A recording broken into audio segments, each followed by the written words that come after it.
பிச்சை கூட எடுப்பேன், ஆனா வடிவேலு கூட மட்டும் நடிக்கவே மாட்டேன். மனம் திறந்த நடிகை சோனா.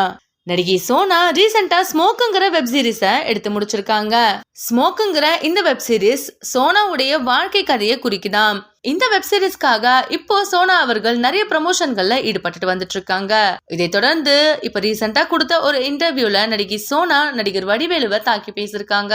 நடிகை சோனா அழகர் மலை, குசேலன் போன்ற திரைப்படங்கள்ல வடிவேலுக்கும் பேரா காமெடி சீன்ஸ்ல நடிச்சிருப்பாங்க. இவங்க காம்பினேஷன்ல வந்த காமெடி சீன்ஸ் எல்லாமே அப்போ சூப்பர் ஹிட் காமெடியா அமைஞ்சது.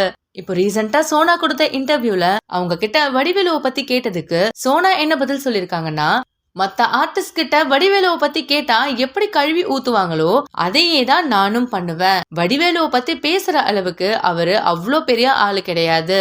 நான் அவர் கூட 2-3 படங்கள் பண்ணிருக்கேன். ஆனா அந்த படங்கள்லாம் ஹிட் கொடுத்த பிறகு எனக்கு வடிவேலு கூட ஜோடியா பண்றதுக்கு 16 திரைப்படங்கள் கால் ஷீட் கேட்டு வந்திருந்தாங்க. ஆனா அதுல எந்த ஒரு படத்துக்குமே நான் ஓகே சொல்லல. நான் பிச்சை எடுத்தாலும் எடுப்பேனே தவிர நடிகர் வடிவேலு கூட மட்டும் நடிக்கவே மாட்டேன்னு நடிகை சோனா சொல்லிருக்காங்க. வடிவேலுடைய பேரை சொன்னதுமே இப்படி டென்ஷன் ஆகிற அளவுக்கு வடிவேலு சோனாக்கு என்ன பண்ணாருன்னு தெரியல. சோனா வடிவேலுவை இப்படி தாக்கி பேசின விஷயம்தான் சமூக வலைத்தளங்கள்ல இப்போ வைரல் ஆகிட்டு வந்துட்டு இருக்கு. இந்த வீடியோ உங்களுக்கு பிடிச்சிருந்தா லைக் அண்ட் ஷேர் பண்ணுங்க. மேலும் இந்த மாதிரி ட்ரெண்டிங் மற்றும் சினிமா செய்தி பார்க்கறதுக்கு நம்மளுடைய GLV என்டர்டைன்மெண்ட் டிவியை சப்ஸ்கிரைப் பண்ணிக்கோங்க.